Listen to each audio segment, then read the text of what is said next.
One, two, three.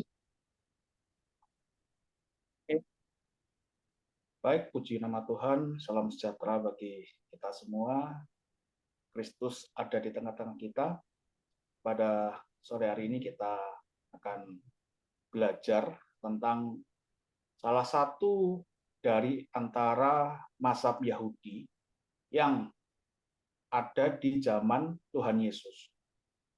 Memang mazhab ini tidak pernah disebutkan di dalam kitab Injil khususnya, tapi bukan berarti karena tidak ada di kitab suci lalu dianggap tidak ada. Nah, ini makanya kita belajar supaya kita tahu bahwa kelompok ini ada di dalam dunia di antara masa perjanjian lama dan perjanjian baru dan hadir juga di zaman Tuhan Yesus walaupun tidak disebutkan, yaitu kaum Eseni. Dan pada sore hari ini ada 7 pokok bahasan yang akan kita bahas berkenaan dengan kaum Eseni. Yang bisa Bapak Ibu lihat di slide berikutnya. 7 pokok bahasan itu antara lain, yang pertama adalah tentang asal-usul daripada kaum Eseni. Yang kedua, bagaimana persebarannya. Yang ketiga, apa yang menjadi keyakinan mereka.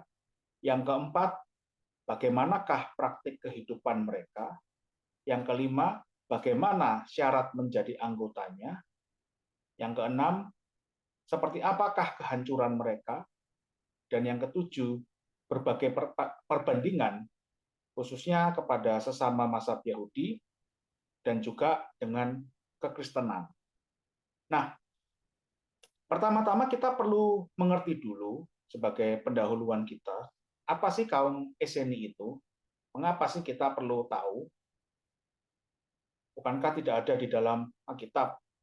Nah, justru karena tidak ada di dalam Alkitab, kita harus mencari tahu supaya kita mengerti bahwa mereka ini cukup mempengaruhi bagaimanakah dunia perjanjian baru, dunia di mana Tuhan Yesus itu ada.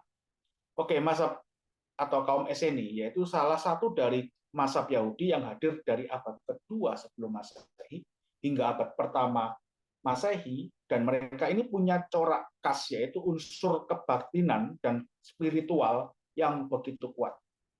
Jadi di antara mazhab Yahudi, mereka ini punya corak yang saya beri merah itu ya, kebatinan dan spiritual.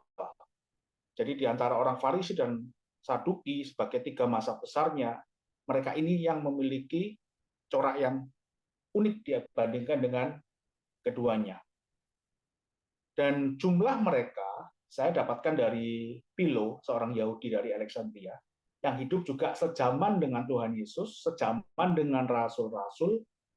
Dia mencatat bahwa kaum Eseni itu ada sekitar 4.000 orang. Ya memang mungkin nggak banyak ya kalau dibandingkan dengan yang lain, tapi untuk salah satu mazhab dalam hal dunia keagamaan itu tidak bisa diabaikan. Dan Biblical Archaeology Society Staff pada tahun 2002 meyakini bahwa gulungan Laut Mati itu adalah karya dari kaum Eseni. Jadi kaum Eseni ini sangat terkait dengan namanya gulungan Laut Mati atau yang sering kita sebut sebagai Dead Sea Scroll dalam bahasa Inggris. Nah, itu sepintas tentang kaum Eseni, paling tidak Bapak Ibu sudah mendapatkan informasi, oh seperti ini Pak. Kemudian bagaimanakah persebaran daripada kaum Eseni itu? Di sini ada beberapa poin yang saya dapatkan, beberapa sumber, nggak ada hanya di satu sumber. Yang pertama dari Flavius Josephus, seorang sejarawan Yahudi, yang mengatakan bahwa kaum Eseni ini tersebar di seluruh Yudea. Tetapi di seluruh Yudea itu, Plinius, seorang sejarawan Romawi yang bukan Yahudi, juga bukan Kristen, dia menyatakan bahwa menulis bahwa kaum Eseni ini bermukim dengan jumlah yang paling besar itu di sebelah utara En-Gedi, sebelah barat Laut Mati. Dan berdasarkan Biblical Archaeology Society Staff mengikuti Plinius, kaum Eseni itu mendiami suatu tempat yang disebut Qumran, dataran tinggi di gurun Yudea di sepanjang utara Laut Mati. Di situ ada peta yang Bapak Ibu bisa lihat, itu adalah peta Laut Mati, yang mana sesuai dengan deskripsi khususnya dari Plinius dan juga Biblical Archaeology Society staff, di situ Bapak Ibu bisa melihat Qumran itu bagian barat tapi agak ke utara, sesuai Plinius. Nah, di situ pusat dari kegiatan kaum Esseni.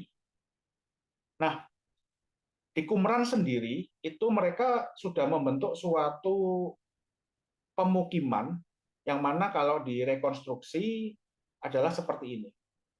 Yang pertama di situ yang paling kanan ya, yang A itu disebut aqueduct.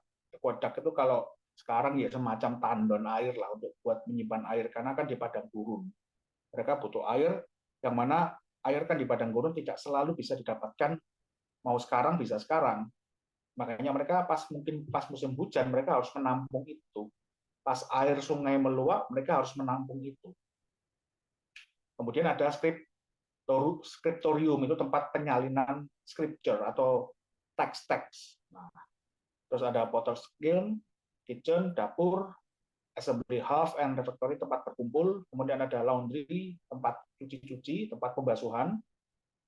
Kemudian ada juga scroll cave. Scroll cave itu yang paling Bapak Ibu bisa lihat yang paling kiri agak ke atas. Itu ada di situ G. Nah, itu tempat menyimpan scroll. Jadi hasil salinan itu disimpan di situ malah, bukan disimpan di pemukiman tersebut.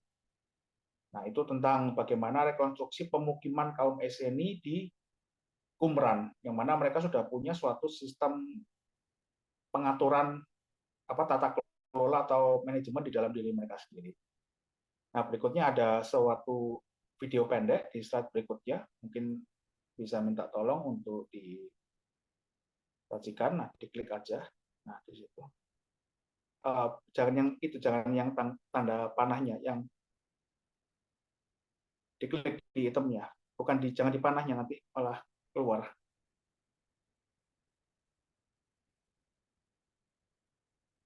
Bukan di panahnya, di itemnya aja.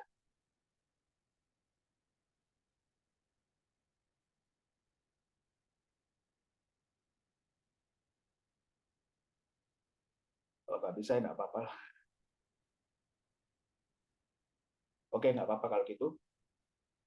Kita melanjutkan dengan apa yang menjadi keyakinan, seperti yang tadi di bagian ketiga, poin ketiga, yaitu tentang keyakinan. Nah, catatan yang paling dapat dilihat bagaimanakah keyakinan orang Esseni, kaum Esseni itu dari tulisan-tulisan yang dia hasilkan. Yang mana yang pertama adalah tentang Imam Fasik yang ditulis di dalam suatu dokumen yang dinamakan Tafsiran Habakuk. Itu kodenya 1QPH. 1 itu artinya gua pertama, Q itu Qumran, P itu Peshat, artinya tafsiran, kemudian Hab itu Habakuk. Nah, di situ mereka menyebutkan adanya imam yang fasik. Karena dia hidup, orang Esseni itu hidup di masa ketika keagamaan Yahudi itu mengalami pergolakan. Nah, ciri-ciri dari imam fasik itu adalah yang pertama, orang ini sombong, meninggalkan Allah, dan mengkhianati hukum Taurat. Jadi di sini kita bisa tahu bahwa kaum Esseni itu benar-benar menjadikan hukum Taurat sebagai dasar dari kehidupannya. Itu yang pertama, ciri-ciri dari imam yang fasik. Yang kedua, imam fasik itu melakukan kejahatan terhadap orang-orang pilihannya dan guru kebenaran. Nah, guru kebenaran seperti apa? Nanti akan dijelaskan di slide berikutnya. Imam fasik ini memburu guru kebenaran, menyesatkan dia dan juga para pengikut setianya. Nah, cara menyesatkannya adalah salah satunya membuat mereka tersandung pada hari puasa dan Sabat. Karena Sabat itu adalah hari penting di dalam masyarakat Yahudi, dan hari-hari puasa juga adalah penting, khususnya puasa Senin dan Kamis. Maka imam fasik ini berusaha untuk membuat guru kebenaran dan para pengikutnya itu tidak bisa menjalankan apa yang harusnya mereka lakukan pada hari-hari puasa dan Sabat. Dan imam fasik ini tidak pernah menyunatkan hatinya. Ini menarik, kata sunat hati. Ini keluar di sini. Makanya kita perlu tahu mengapa kita belajar kaum Eseni, karena mereka menggunakan istilah sunat hati. Yang mana Paulus pun juga menggunakan istilah sama, sunat hati. Walaupun dalam pemahamannya nanti kita bandingkan di bagian selanjutnya juga. Nah, itu tafsiran Habakuk. Yang kedua adalah namanya dokumen Damaskus. Dokumen Damaskus ini membahas tentang guru kebenaran yang tadi itu, More HaSedek. More itu guru, HaSedek, Sedek itu kebenaran. Kalau bahasa Arab sotik gitu ya. Itu ada di gua keempat Qumran, manuskrip nomor 271 bagian D. Berarti itu kalau 271 berarti dia banyak, berarti jumlahnya banyak itu apa serpihan-serpihan, dan D berarti dari dokumen 271 itu apa seperti tercapek-capek gitu. Oh, ada di sini, yang akhirnya harus disatukan. Nah, guru kebenaran ini dikatakan sebagai imam besar yang sah. Jadi guru kebenaran ini harusnya yang menjadi imam, bukan imam fasik tadi. Guru kebenaran ini adalah seorang pembimbing umat, dan dia adalah seorang yang dimuliakan, sebab dia itu adalah orang yang paham hukum Taurat, dan dia adalah standar dalam pengajaran hukum Taurat. Dan guru kebenaran ini akan mengungkapkan kepada manusia hal-hal tersembunyi yang telah diputarbalikkan oleh para guru agama Yahudi. Jadi kalau kita lihat bagaimana ciri-ciri guru kebenaran ini, mungkin ada dari Bapak Ibu yang merasa akrab dengan ciri-ciri seperti ini. Kok rasanya mirip banget ya dengan yang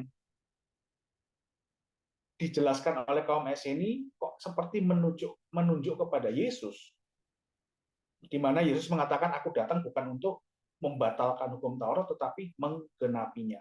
Tuhan Yesus juga menjelaskan, membuka tabir tentang apa yang ada di dalam hukum Taurat, yang mana sudah dimanipulasi oleh guru-guru agama Yahudi pada masa itu.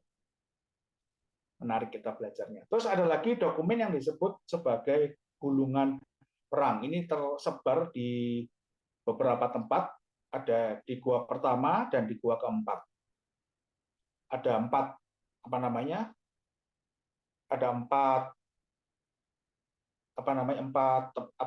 bagian itu, tapi ada satu bagian yang cukup panjang, jadi 491 sampai 7 itu satu kesatuan, tapi terpisah-pisah. Nah, seperti itu. Nah, yang menarik adalah gulungan perang ini, di dalam slide berikutnya, itu berisi tulisan apokaliptik. Jadi kalau bicara tentang tulisan apokaliptik, itu sudah harus kita pahami, itu adalah tulisan yang isinya tentang seperti nubuatan-nubuatan. Jadi tulisan-tulisan apokaliptik yang menggambarkan bagaimanakah peperangan antara anak-anak terang dan anak-anak kegelapan.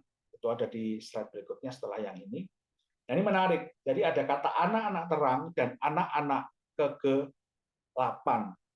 Ini istilah yang sangat familiar juga di dalam kekristenan. Kita juga disebut sebagai anak-anak terang. Sementara ada satu juga disebut anak-anak kegelapan.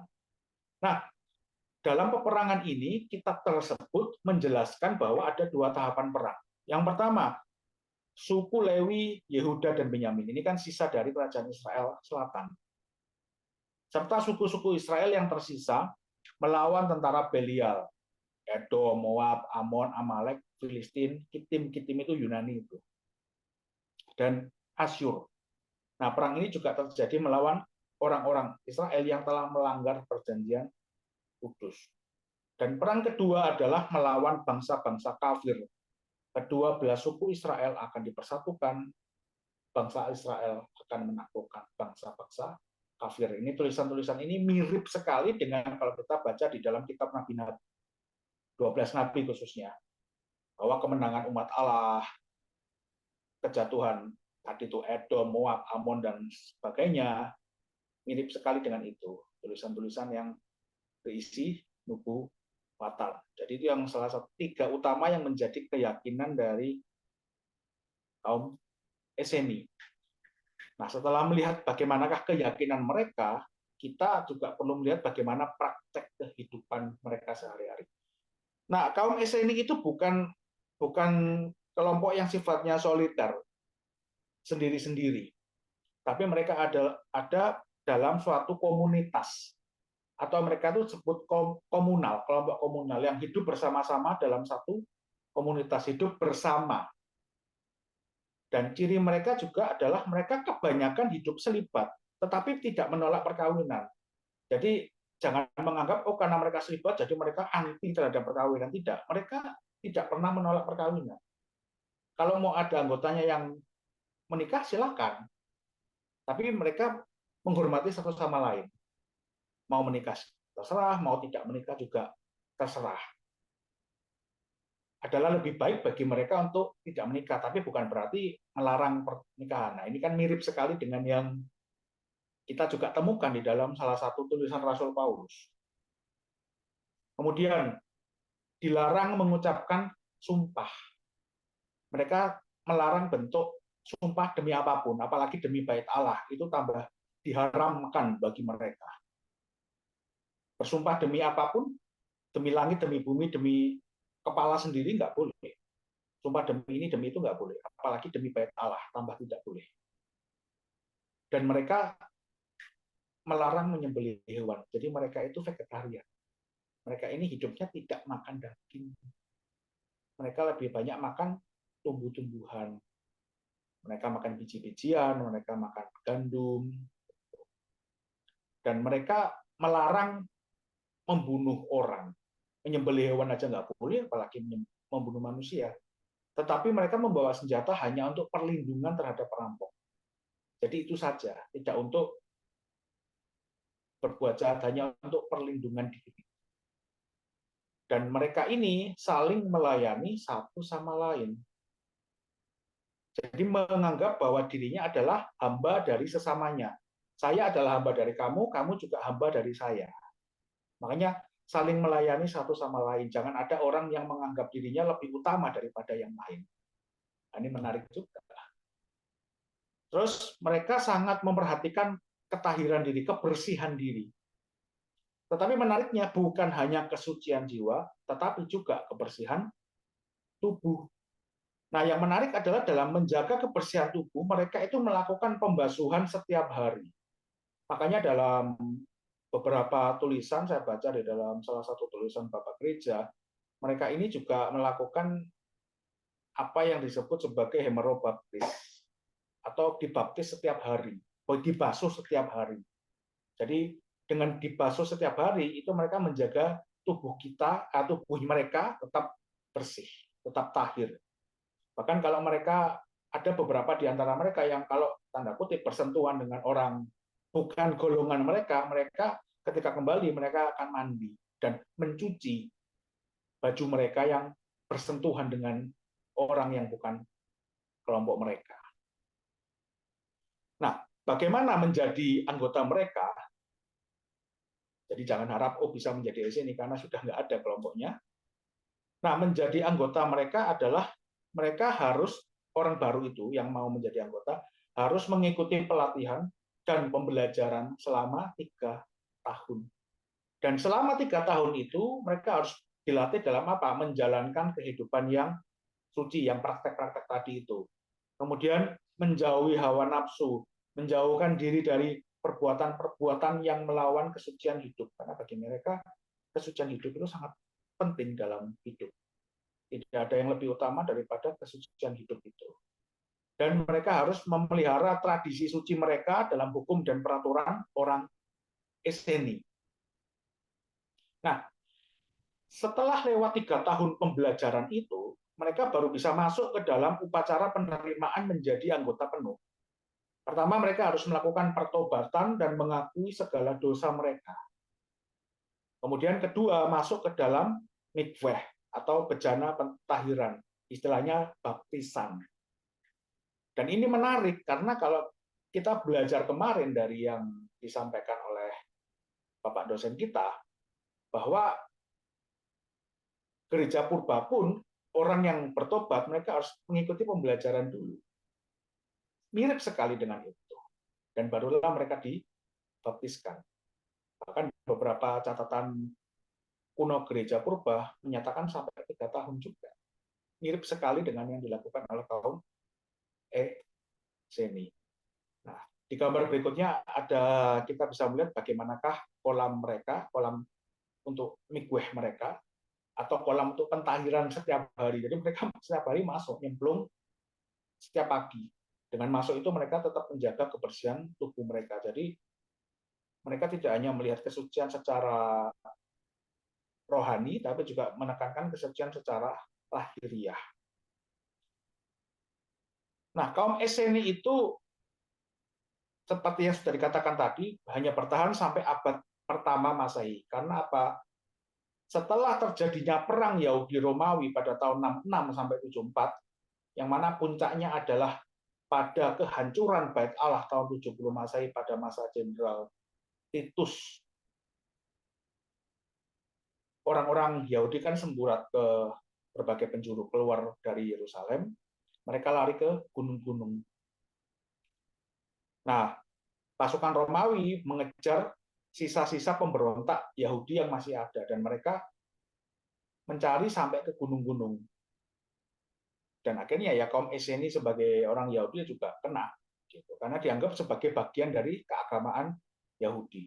Nah, perang Yahudi Romawi sendiri menewaskan lebih dari 1 juta orang Yahudi, atau sepertiga dari orang Yahudi yang ada di wilayah Romawi. Jadi jumlahnya yang meninggal itu nggak main-main dari perang itu orang Yahudi.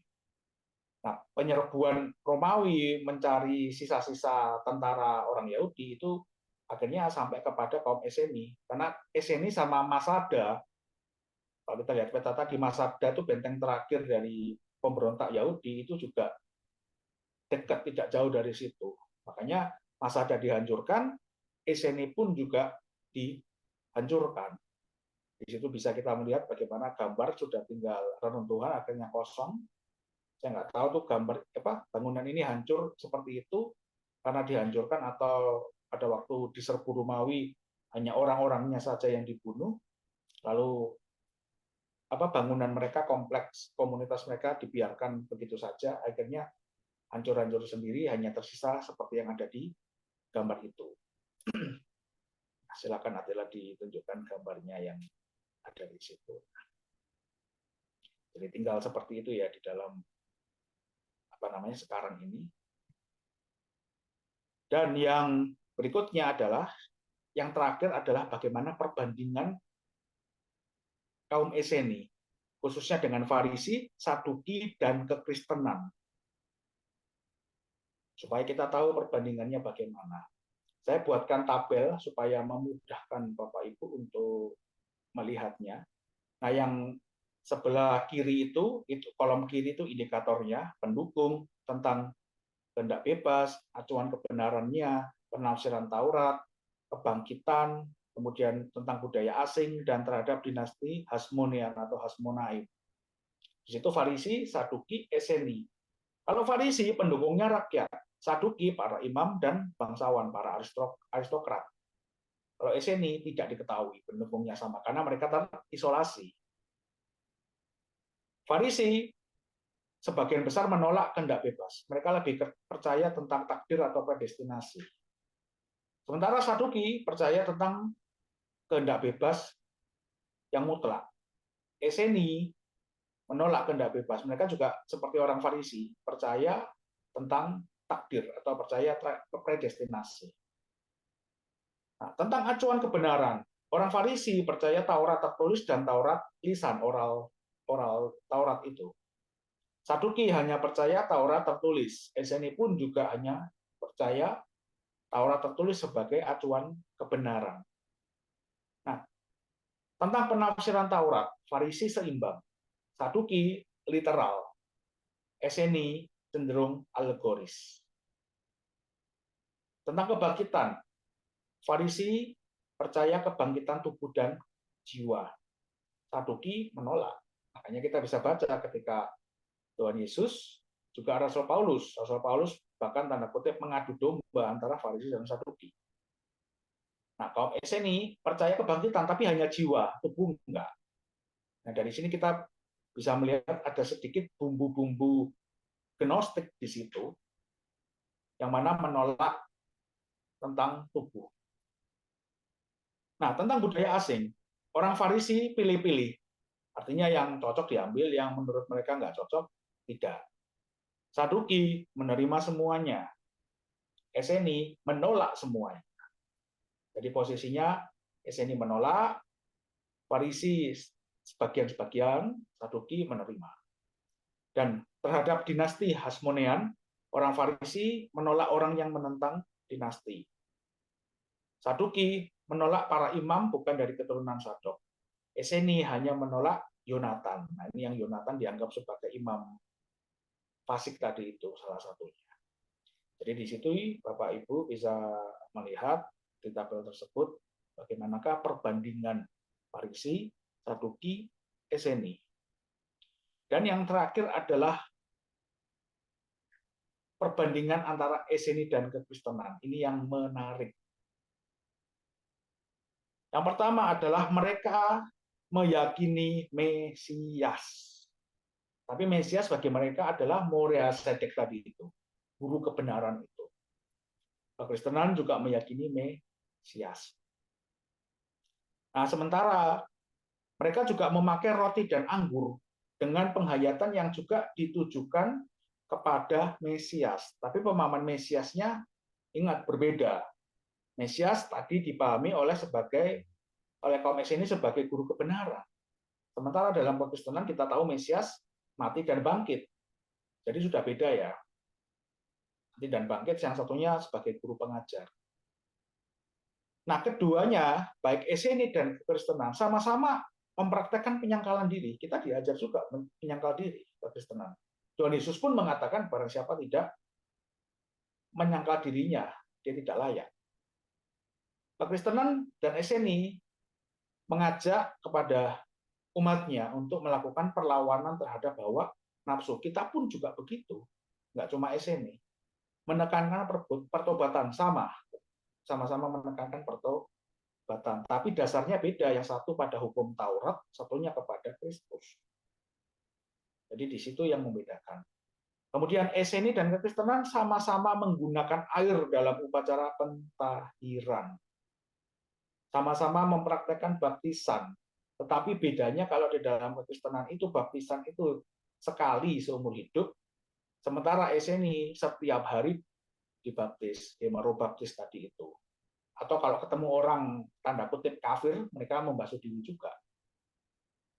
Jadi beda di situ ya, walaupun sama-sama menggunakan air, tapi ada perbedaan yang mendasar. Karena satu menekankan kebersihan jasmani juga sebagai bagian dari kebersihan rohani. Kemudian yang berikutnya, keduanya mempraktikkan selibat, namun tidak ada paksaan untuk itu. Kekristenan pun ada, kalau mau menikah silakan, tidak menikah pun silakan. Paulus pun di dalam suratnya juga mengatakan kepada janda-janda kan, aku lebih baik kamu tidak menikah seperti aku, maksudnya tidak menikah, tapi supaya tidak menjadi terbakar hawa nafsu ya istilahnya begitu, supaya tidak melihat kelemahan manusia yang tidak tahan bertara ya akhirnya silakan kalau mau kawin, tidak ada paksaan harus selibat tidak kawin atau kalau nggak menikah begini, kalau menikah begini, tidak. Nah, Esseni dan Kekristenan sama-sama menggunakan istilah anak-anak terang dan anak-anak gelap untuk menunjuk kepada kebaikan dan kejahatan. Tapi kalau di dalam kaitannya ini, anak-anak terang dan anak-anak gelap, itu terkait tadi dengan yang gulungan perang tadi itu, kitab apokaliptik itu. Sementara kalau kita anak-anak terang dan anak-anak gelap, itu menunjuk kepada status kita sebagai anak-anak Allah, bukan kaitannya pada perang. Perang secara fisik seperti yang tadi itu diyakini di dalam kitab-kitab apokaliptik mereka. Kita harus melihat ya apa secara tepat. Kemudian Esseni dan Kekristenan sama-sama menolak dan mengutuk perceraian. Mau selibat silakan, tidak menikah menikah pun silakan, tapi perceraian itu dicelah, dikutuk. Artinya apa? Perceraian itu buruk citranya di baik di dalam kekristenan maupun di dalam kaum Eseni, hal yang tidak patut terjadi di antara mereka. Nah, jadi seperti itu ya Bapak Ibu, kita belajar sepintas tentang kaum Eseni, sekalipun tidak ada di dalam Alkitab, tetapi perlu kita pelajari karena banyak hal-hal yang tanda kutip kalau kita lihat perbandingannya dengan kekristenan khususnya itu serupa. Walaupun titik pijaknya dan pemahaman teologinya berbeda. Tapi dari sini kita bisa tahu bagaimanakah salah satu dari mazhab Yahudi ini, mungkin dapat dikatakan kalau memberikan sumbangan ya enggak sih, bukan ya, karena teologi kita bukan mengikuti teologi Eseni, tapi mungkin pola-polanya mirip, walaupun secara teologinya berbeda. Demikian yang dapat saya sampaikan untuk sore hari ini, kiranya menjadi berkat bagi kita semua yang mendengarkannya. Kemuliaan bagi Allah, kemuliaan hanya bagi Allah. Amin. Terima kasih Tuhan.